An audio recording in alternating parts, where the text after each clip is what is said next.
We got a lot to do over the next 60 minutes. A lot to talk about. Sam Yarnell will be here. Get into it with him on the latest developments in the Brent Sorsby situation. The drama. It seems like it has an ending for now. We'll get into that coming up. Kurt Helin will be here. Pro basketball talk at NBCSports.com. Get his thoughts on the NBA Finals now that we've had a couple of days to sort of bask in the glow of a Knicks World Championship. And then get his thoughts on some of the big storylines around the NBA that we're going to be watching, not just in the coming weeks, but really right now. There's some big potential for player movement prior to the NBA draft, which is coming up next week. So we'll get into that with him. Also, is AJ Dybala still the consensus number one overall pick for the Wizards? We'll talk about that some as well. Weekend leftovers, UFC 250, which I'll also be touching on here in just a moment. And also odds and ends, some news from the world of baseball. But we start things out as we always do. On this Tuesday edition of the show, it's time for the big story. And the big story is presented by The Daily Wrap. If you haven't done so yet, what are you waiting for? Go and subscribe, scan the QR code below for our daily newsletter. It's The Daily Wrap from SportsWrap. It's on Substack, Monday through Friday. The big story that we're covering every day, we write about it in a newsletter form. Easy to digest. You can check it out early. It's available actually afternoons. It's usually available, but you can check it out whenever. Subscribe, scan the QR code, and subscribe to The Daily Wrap, the newest offering here from SportsWrap with Jason Page. All right, let's talk about soccer, or what the rest of the world calls football. And this guy, who none of you would have been able to pick out of a lineup, he could have been walking by you on the street in Atlanta, if you're watching us on Peachtree Sports Network.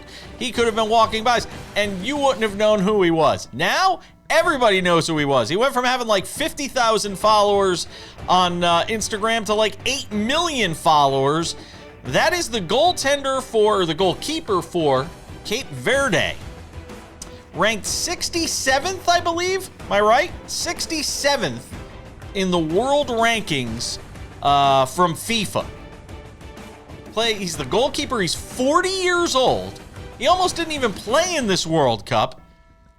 And now he is the talk of the tournament as he goes out and makes 7 saves, difficult saves, in a Cape Verde draw, as it would be, against Spain, the number 2 ranked team in the world, and a team heavily favored to win the entire World Cup. This is what these events are like. We talk about it all the time.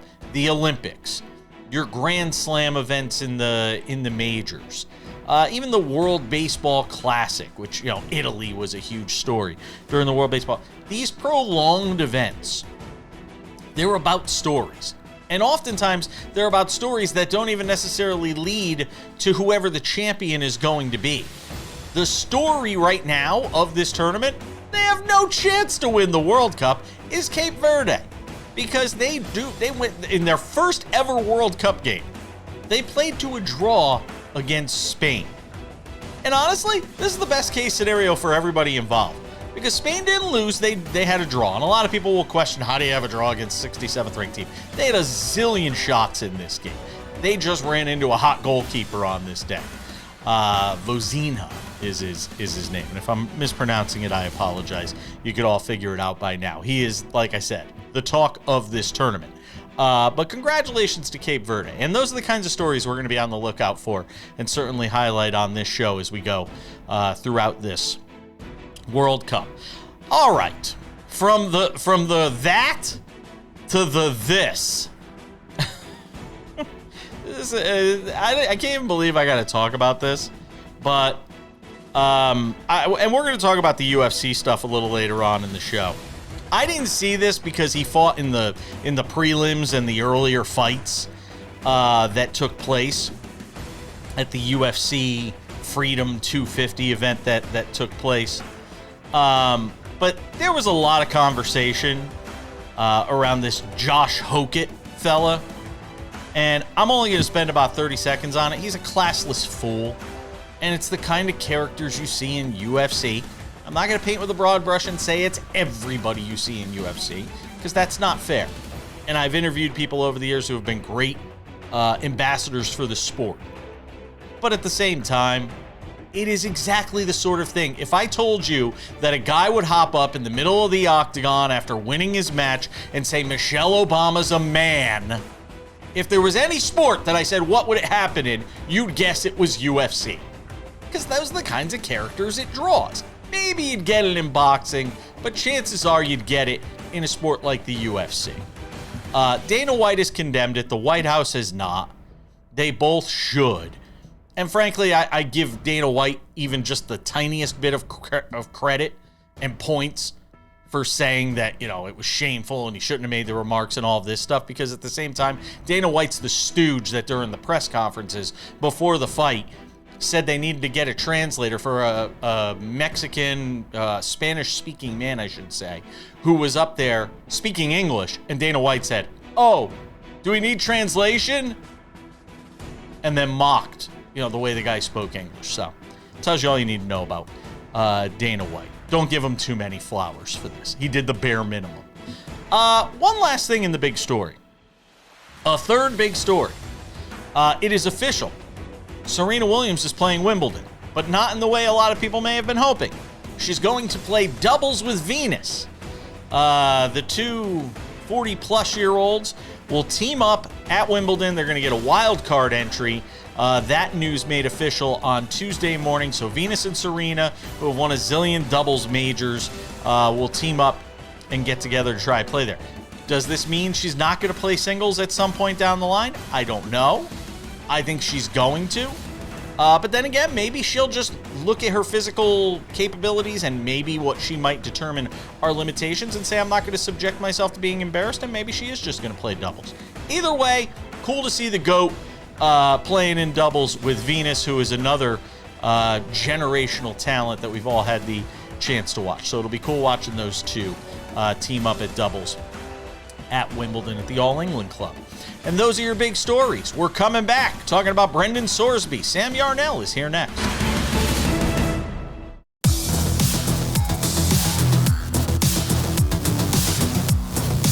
Welcome back to the show. Kurt Helin coming up in 10 minutes to talk some NBA. We will put a wrap on the NBA Finals with him, get his thoughts, and then start to dive into the offseason, which is already underway. The Giannis Antetokounmpo sweepstakes, if you want to call it that, heating up. I say if you want to call it that because I question whether he'll ever win another NBA championship anywhere. He feels like that guy now. Sam Yarnell here with us for the first time today. So, Sam Yarnell, I want to get into this Brendan Sorsby story. Look, this kind of surprised me because I talked to, Bill Bender, we talked to you, I talked to various people, and I was under the impression they were going to fight this out and that he was going to play college football this season.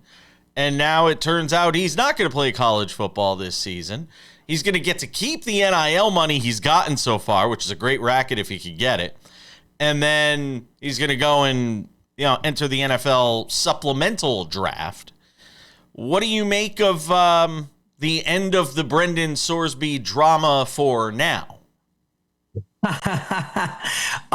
Jason, this to me just screams very clearly somebody at Texas Tech with, and I shouldn't say somebody's, like, it's not someone employed by the university. Someone affiliated with Texas Tech via their money, somebody with a lot of it, as many of the alum do down there in Lubbock. Money talks. Definitely walked into that athletic director's office and said, I'm tired of all of this bad attention that we're getting. I'm tired of all the reporters constantly being on campus. I'm tired of, schools threatening to not play us during football season. Get rid of the kid. My NIL money is not going to pay for, this kid, this controversy that he brings with him to, the beloved, for this person, Texas Tech University. I'm glad, thank goodness, that, I don't want to say cooler heads prevailed, because in college football, I don't know if there ever are cool heads, Jason, but thank goodness common sense prevailed. Thank goodness somebody with their head screwed on at least a little bit straightly stepped into that room and said, listen, we got to do something that's best for this athletic department. And that means not having Brendan Sorsby a part of it. Now, the Brendan Sorsby part of it all is very interesting, right? You're coming off of a year where we kind of all agree this is a very weak QB class in the regular NFL draft. And now we're talking about the supplemental NFL draft, which most people haven't talked about since what? The 90s, the 80s? Blair Thomas. When you still had meaningful people coming out of the supplemental draft. I am very interested to see how these next couple of weeks, next couple of months play out for Brendan Sorsby, because, Jason, non-zero chance the kid's starting games for the Browns this year. Oh, stop it. No, it is a zero chance. I wonder if an NFL team even wants to touch him, given what he's been wrapped up in. I mean, the number of bets he placed while in college. Look, I take this as somebody who is a lifelong recovering degenerate gambler. Okay? You don't turn that switch off. You don't flip that switch off magically. It's very difficult to reform, especially at a young age. Brendan Sorsby's young, to try and sort of flip that off. In fact, this is kind of funny. Funny, not funny. If there were a bet available about whether or not Brendan Sorsby gets busted for illegal sports betting at some point, if he does wind up playing professionally somewhere, I'd take the yes on it, because and that's not an indictment on him as much as it is an indictment on how strong gambling addictions can be. And it seems like this kid's been wrapped up in it from a young age. And I'm hoping the best for him, because it's not fun to go through it. And some people do make it out the other side. But I just wonder if he's one of those guys that this is going to sort of dog him throughout not just his career, but his life. Well, I think that, there has to be some level of a governor put on the expectations for Brendan Sorsby at this point. Like, you think about the other guys who have, recent names to go through the supplemental draft. The one that sticks out is Terrell Pryor for something, not all too dissimilar, right? Terrell Pryor was forced into the supplemental draft after it was revealed. It was that whole scandal, right, where he was actually taking money for autographs before NIL was a real thing, and that was very illegal. So they forced him into the supplemental draft. And I mean, we all saw how Terrell Pryor's NFL career worked out, or didn't, I guess. It's you're starting a step behind the rest of the race, right? Not even 2 steps behind, 3 steps behind, whatever you want to call it. It's going to be more than just an uphill battle for Brendan Sorsby, but I don't want to rule out the chance that this is the guy who bounces around in the Tyler Thigpen-esque way, right? Of a guy who has some leveled success in college and can make a career for 6 to 7 years as a backup in the NFL. I think it also takes the NCAA, well, not the NCAA, but it takes Texas Tech. It takes the heat off the college football world, at least for now, on the whole, sports betting, being in bed with sports betting sort of controversy that's, that the sport has found itself embroiled in. He's doing a big favor by walking away.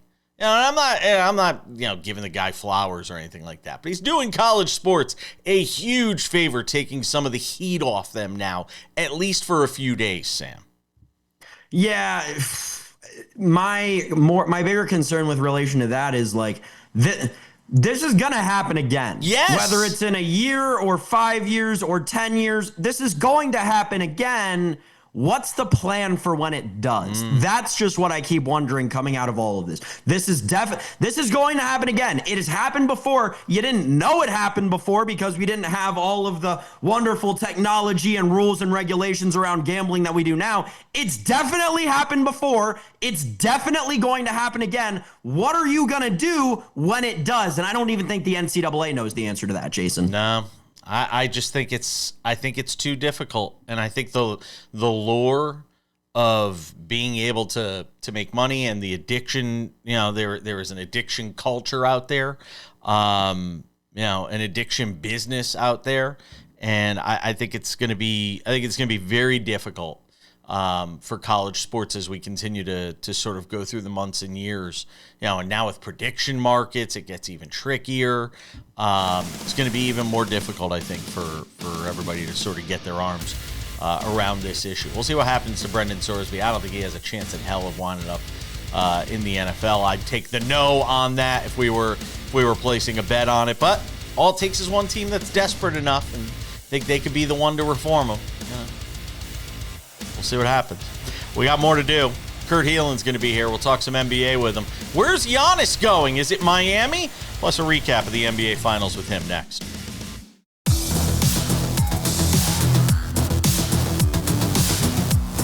Welcome back to the show.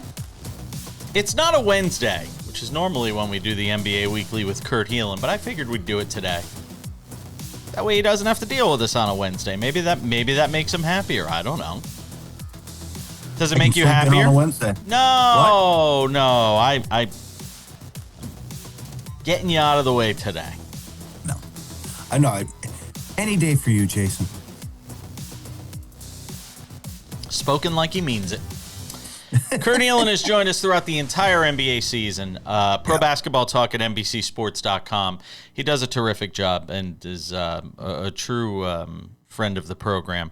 So let's talk about I want to get your thoughts, sort of recapping, now that we've all had a chance to kind of sit in it and soak in it for a little while, these NBA finals, and then I want to get to some other stuff around the league in the next segment.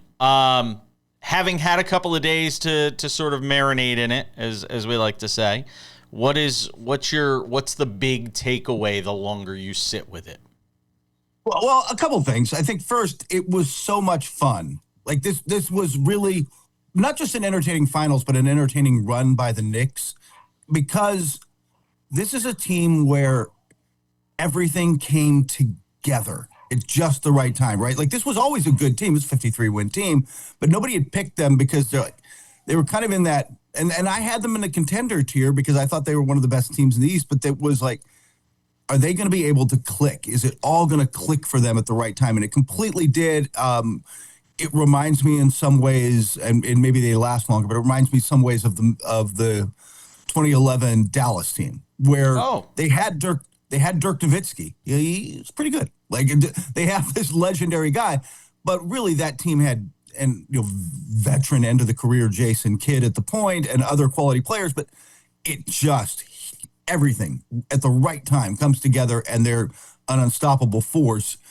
The Knicks were that. They were absolutely a joy to watch too. The way that they're poised, the way with which Jalen Brunson played, deserving Finals MVP. So that was one of my takeaways. It was just fun to watch. It was fun to watch everything click for a team and a city that had had so many years of bad luck and a lot of that driven by ownership. It all came together at the right time. And my other takeaway is that this was really a reminder about once you get to the second round of the playoffs and beyond in particular, but frankly, the playoffs in general, it's less about what your A-list superstars can do. And with all due respect to Brunson or Wemby, and really more about depth. It's more about, not putting out a weak link player. Like, who can I go at? It's Cleveland, and you're like, oh, but they got to play James Harden, and I can go at him. I can and frankly, Donovan Mitchell got some of that, where New York didn't have that guy. And frankly, the Spurs, we kind of thought didn't have that guy, but they became a six-man team. Like, they could play Dylan Harper. He was brilliant off the bench, in fact, better than Fox. But Luke Cornett became unplayable.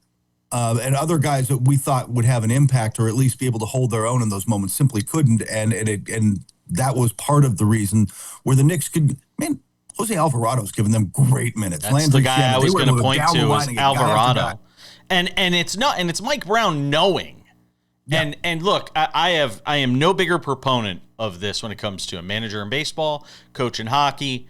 We just saw it in the Stanley Cup final. A coach in the NBA, the NFL. Right.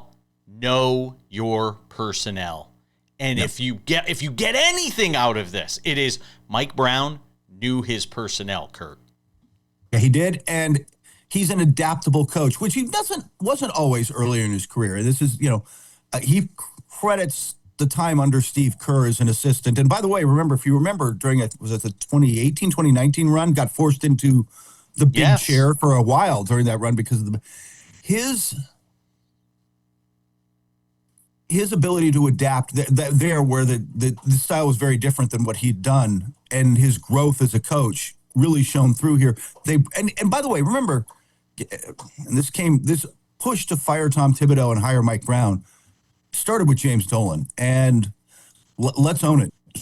James Dolan was right on this one, right? Like all season long, they played. It took a while to find where Cat was going to fit in the offense. He kept playing six deep, and they could have won more regular season games, but they wouldn't be better prepared for the playoffs. And they get to the playoffs, and the funky lineups have to get thrown out because you're dealing with Wemby and Harper and Cat. Like you've got all these really good players, and they're like, no, we got this. We can put again. Mitchell Robinson, you need to step up for a night. You can do it. Like they were able to have guys ready and able to go. What do you make? I want to get your opinion on this because it is a hot topic of conversation. What did you make of the way Wemby sort of, behaved at the end of this thing where he walks off the court, he doesn't shake hands with anybody? A lot of people are making a big deal out of it, and take that and wrap it up into the entire Wemby package for this postseason, for this particular series. Some people thinking maybe he's a little dirty and certain type of the way he's playing. What's your overall takeaway on Wemby?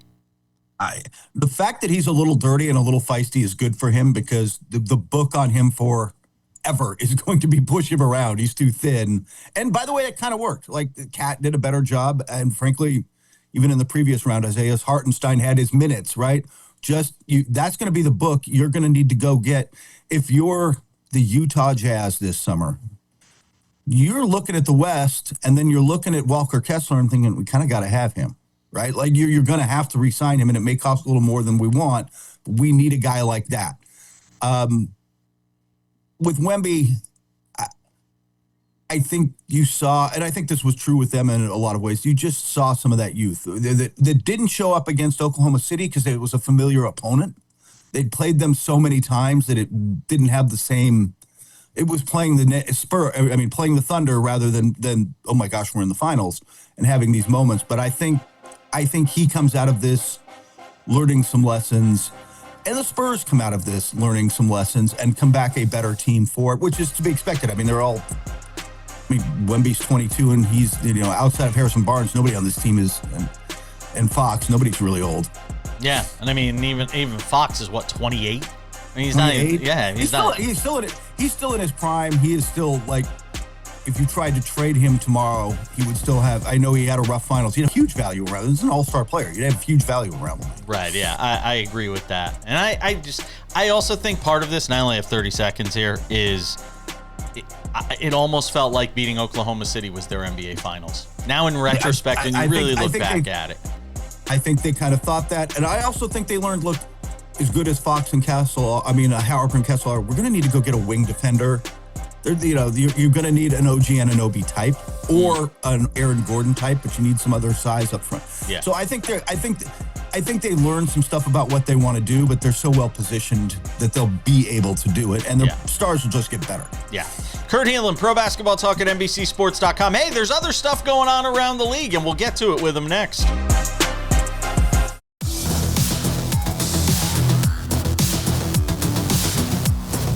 Welcome back to the show. The NBA Weekly with Kurt Helin of Pro Basketball Talk at NBCSports.com. He's kind enough to join us all season long. We're not done with him yet. The draft's coming up.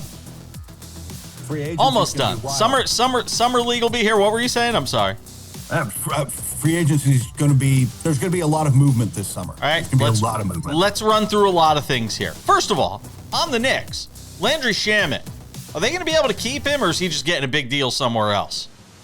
There is a decent chance another contender with some cap space comes in and just offers more than they can. Welcome to being the champions. This is kind of how it goes. But Landry Shamet has been rock solid everywhere he's been, and for a team looking for depth, they might be willing to pay. That said, I think he wants to stay in New York, so we'll see. They probably get it done, but this is the price of winning. And a couple of years, you're going to have to. Brunson, the discounts from Brunson probably end too. Well, look, I have said this over and over on the Knicks thing.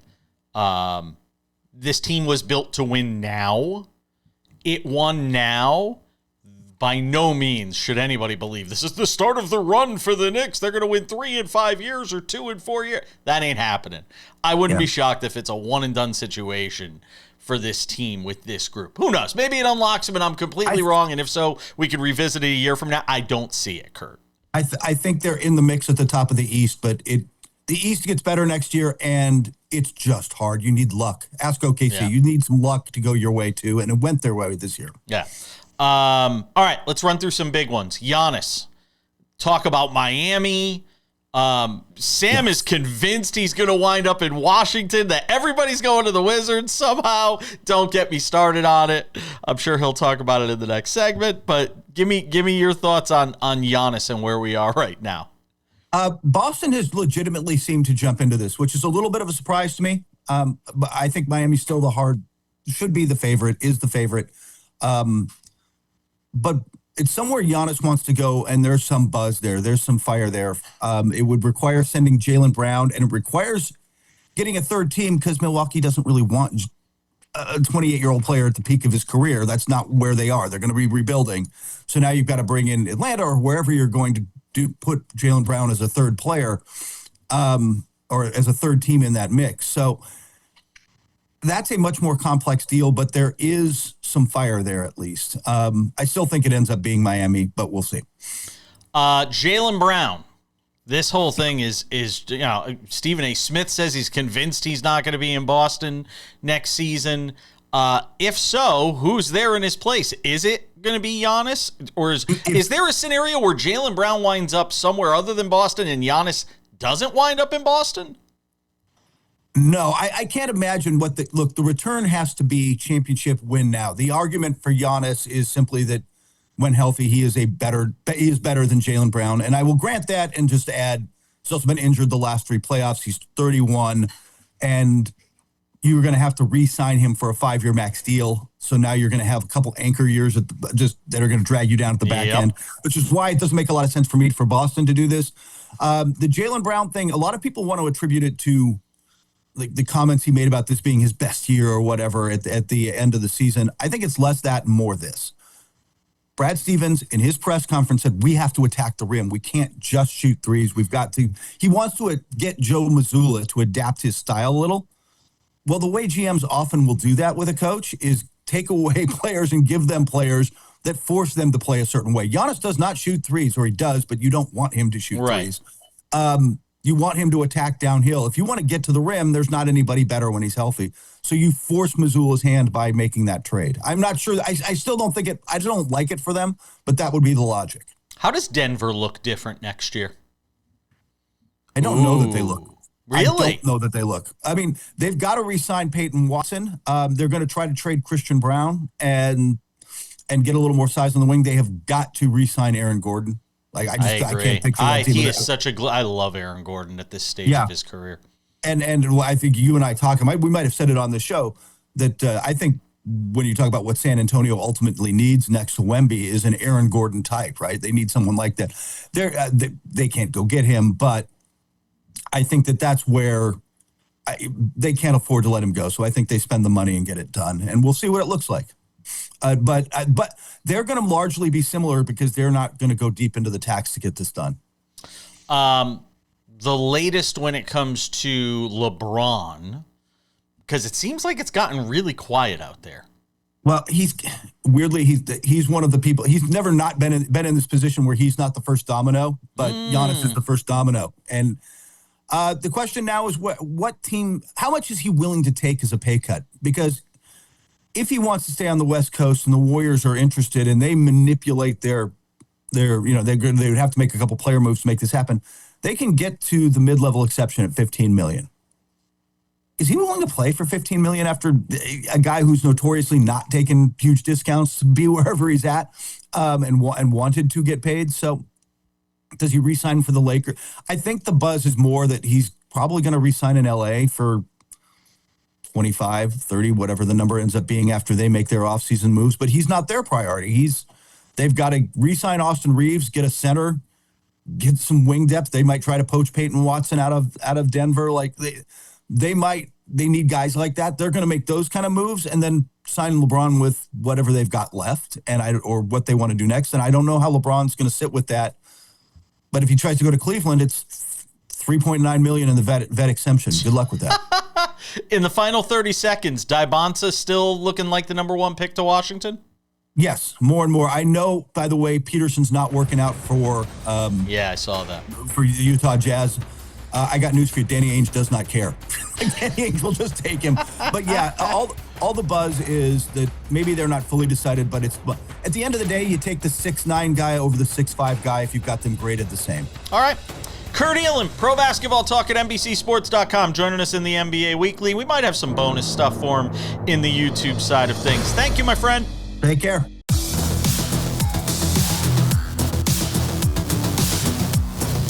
All right, Odds and Ends wraps it up 10 minutes from now. If you notice, I keep reaching it into my ear. I don't have a bug in there or anything. It's not like my in-ear monitors are just... I'm losing the right one. I'm trying to keep it alive on life support. It's just not working. Sammy Arnell. We had a good conversation with Kurt Helin of Pro Basketball Talk at NBCSports.com. Got into the ins and outs of this offseason. Now, you are ever the Wizards optimist these days for reasons, if people don't know, you're originally from the DMV. So you are ever the Wizards optimist these days. We were talking about the idea of Giannis landing in Miami. You've got a different theory. So I just wanted to, before we get to weekend leftovers, I wanted to let you sort of weigh in. Wizards optimist is a very generous term. I have been through the ringer with the Washington Wizards. I watched them start Raul Neto and Thomas Bryant, and I thought it was the future in D.C. That's how bad it was at times, people. But I will say this, Jason. I don't know a lot about sports, but I know a lot about my teams. I know a hell of a lot about my teams. And the Washington Wizards and Will Dawkins mentality is one that everybody should be taking note of. The Washington Wizards are going to be here to play in the Eastern Conference as early as next year. That's right. I sat here. I said it. You saw the reports that have come out over just this week, right? Over the course of the last 2 days, you got reports that Anthony Davis is wanting to explore his options with other teams, and you got reports that Miami's already interested in Trae Young. The writing has been on the wall for many a month. I said it on this very show the day that the Wizards traded for Trae Young, and then I said it again the day that they traded for Anthony Davis. I would be shocked if Anthony Davis or Trae Young were actually ever part of what the Wizards want to do. They were stopping in DC as part of a, moving career, as we've seen for both of them over the course of the last 10 months, respectively to each of them, right? It's a stop in part of a moving career that is ultimately going to land Will Dawkins these big fish. Okay. It's medium fish on the way to big fish. Jason, my prediction going into next NBA season, I think at some point next year, the Washington Wizards are going to be starting AJ Dybonsa, Giannis Antetokounmpo, or maybe Darren Peterson. I don't know. To be determined on that draft in a week from today yet. But one of those two, along with Giannis Antetokounmpo and LeBron James, it is going to happen. Right. If you have followed what Clutch Sports has been saying, you know it to be true. Those two are on their way to the district. All right, Sammy Arnell, ladies and gentlemen, friends watching on Masson, you have reason to be excited if Sam is true. If not, you could send your correspondences to him or your angry grams. UFC Freedom 250 weekend leftovers, because there was so much we couldn't get to on yesterday's show. I only watched the main event with Justin Gaethje pulling off this massive upset. I mean, they're calling it one of the biggest upsets in the history of UFC. It was a hell of a fight. I'm not a big UFC fan. Obviously, I have to keep tabs on what's going on. I will say this. From the production value standpoint, this thing was over the moon good. And that I will give credit to UFC on and Dana White on. The production value on it was fantastic. And I talked in the big story about this goofball that made this outrageous statement about Michelle Obama, so we don't need to necessarily revisit that. But what we saw from a production standpoint, I didn't know how it would look, how it would translate, was very impressive. from that standpoint. And Dana White says we can't ever do it again because I can't afford it because it was cost him $60 million, UFC $60 million to put on that production. Oh no, I believe it. That thing looked very elaborate. Well, yeah, I mean when you have to pay Trump landscaping to set up everything, and you have to pay Trump events to run the whole thing, and you have to pay all these different organizations that somehow draw their way back to the same guy. It does get very costly. I mean, you brought it up, so I got to talk about it. Credit to the UFC. First respectable moment in UFC history. I mean, this is the sport where the worst of the worst in terms of humanity go to play, right? This is the sport where they don't care if you're a domestic abuser. They don't care if you sexually assaulted people. They don't care about anything as long as you're good at fighting the other guy. They don't care how bad of a person you are, how badly you should be in jail, how much you deserve to spend the rest of your life behind bars. The Ultimate Fighting Championship has never cared about that. So credit to them for the first time in literally their 20-plus year history for standing up Dana White and saying that was actually not cool for him to do. That fighter who said that thing about Michelle Obama. Credit to him for the first time in Dana White's decades-long career, he actually did something respectable. That was actually really cool from you, Dana White. Yep. So yeah, I'm glad that you had to pay all of these, all these different organizations that we all know where they're all going back to. I'm glad that $60 million went out of your pocket and went into some other birthday boy's pocket. That's awesome. Congratulations. I'm glad it was super expensive. The only notable takeaway was the first respectful thing that the UFC has ever done in their 20-plus year career happened. And it was by some stroke of magic, thanks to the PR department. Okay. Jacob Misiorowski. We're almost out of time, so we only have a couple seconds here. But Jacob Misiorowski is making a run at Cy Young, Sam Yarnell. He is now at minus 130 to win the National League Cy Young. He had an amazing outing last week, 15 strikeout, one hitter, throwing the hardest pitch ever by a starter in a game. Your thoughts on the Miz, who is rolling right now? Get your bets in on any National League pitcher you like to win the NL Cy Young. We are due for a historic NL Cy Young race. This is going to be like what we saw in the late 80s and the early 90s in terms of the National League Cy Young, folks. We are due for a Cy Young race, the likes of which we haven't seen in decades. And you can get Paul Skeens at 14-1 in the midst of all of that. We're coming back. Odds and ends and more baseball next.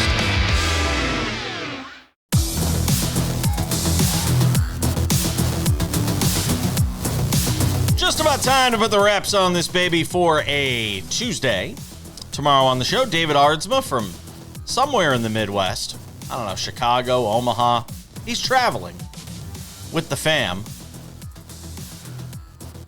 Kids have baseball tournaments and stuff like that. It's a devoted dad. Couple of reminders before we go. The Sports Wrap with Jason Page podcast, available Monday through Friday, wherever you get your podcasts. Spotify, Apple Podcasts, YouTube Podcasts, iHeartRadio, TuneIn, Odyssey, Amazon. Anywhere you get a podcast, you can listen to the show. Crystal clear audio, Monday through Friday. Available early each afternoon. Go and subscribe to that. Limited commercial interruptions. The Sports Wrap with Jason Page YouTube channel is the place to find all things Sports Wrap with Jason Page. The Monday through Friday TV version of the show, extended conversations. We had Nick Costos on the show yesterday. Well, the conversation was so long because Nick likes to talk, as a lot of guests do, especially when they're talking with me. They love to talk. So what happens? We take that overflow conversation, put it into the YouTube channel for you to go and check out. My conversation with Nick Costos, the host of You Better You Bet. Yeah, Sam, you want to give me the Nick Costos impersonation? You want to? No, not going to give me the Sam. You did such a good job with it yesterday off air. No. Come on, You do a really good Nick Costos. I don't think it's insulting. I don't think it's insulting. I think it's flattering I wasn't. I'm not worried for the sake of insulting Nick at all. I'm worried for the sake of embarrassing myself more than anything, Jason. Okay. I don't exactly put the, how do I say this? I don't put the most endearing face on when I impersonate people in general. All right. Anyway, get all that in the Sports Wrap with Jason Page YouTube channel. Also, if you have not done so yet, go and check out the Sports Wrap website. We have just launched it, sportswrap.tv. You can see it above my head there because we like to put graphics in fun places.